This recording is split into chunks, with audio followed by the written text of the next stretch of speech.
Welcome back to Otaku no Video. As always, thank you very much for joining me. Where today I am reviewing Gundam F91. Now, those of you who've been following my Gundam reviews may have noticed that this is coming kind of late. And that's because I kind of forgot about Gundam F91 in every sense. I watched Gundam F91 a while ago, and it just kind of slipped my mind ever since. And that's the main problem of this review. So, just for background, Gundam F91 was originally an idea that Yoshiyuki Tomino had. He was the original main creator and director of the original Gundam, plus several other Gundam series. He had this idea for a Gundam TV series, which he kind of fleshed out. And then instead, I don't know, I haven't researched why, they made it into a movie. Now, you'd think that would be a big problem. And certainly, the plot of Gundam F91 is complex. There are a lot of characters, a lot of moving parts to it. The plot moves quickly.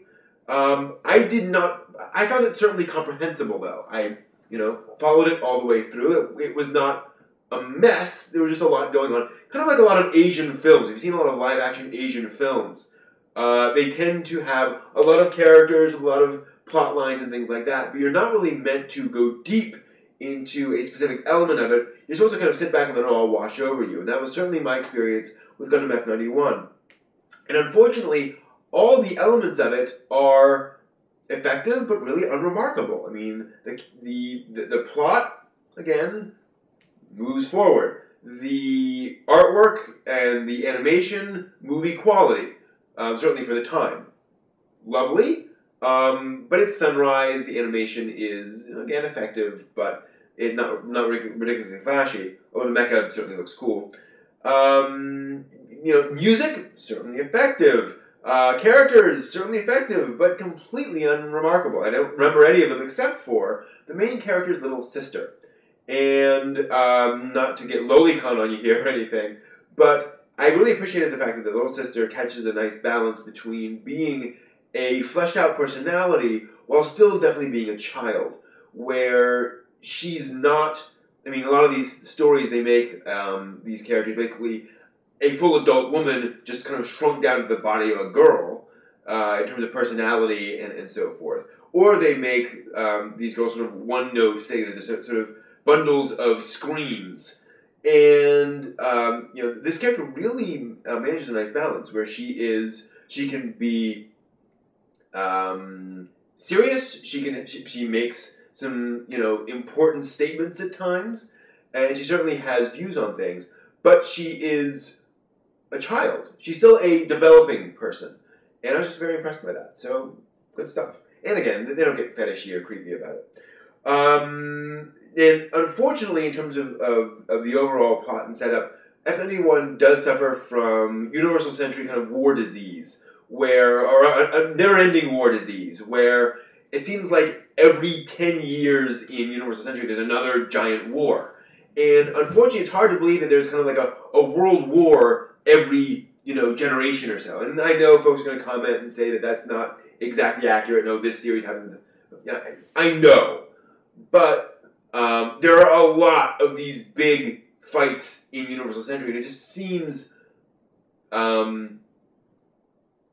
unrealistic.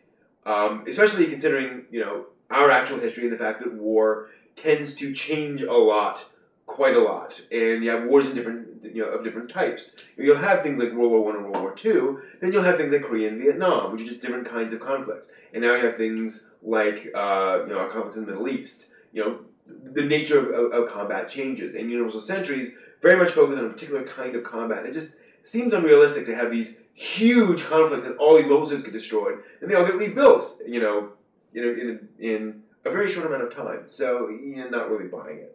So that is another problem with F91. It feels it's yet another one of these Universal Century style conflicts. And overall, everything else, again, I'm not getting into details because there's really no details to get into. The rest of the elements just kind of work, but are really unremarkable. I do not recommend F91 to those who have not seen other Gundam series. And it's not because I think F91 is bad, or that I think it'll make you hate Gundam or anything, but because there are lots of other Gundam series and movies and so forth to watch that will at least make an impression, good or bad. So I'd rather you watch those than something that's kind of bland like F91, or at least unremarkable. You know, it certainly chugs along, but it's kind of like it's kind of like a Hollywood movies that gets 3 stars out of 5. It's like you can go, you can watch it, you may have a good time, but you're probably not going to remember it, you know, in the future. There's lots of other stuff that's at least memorable. So those are my thoughts on Gundam F91. If you want to watch it, please stop by streamsuki.com. See if it's streaming legally anywhere. It's a site I run. And if you want to talk about anime, like Gundam F91, or hopefully other more interesting things, please stop by otakunovideo.net, where we have a forum. You can talk about stuff like that there. So hope you'll join us on there. And so that's it for my review of F91. I hope you found this useful. See you next time. With a body bag?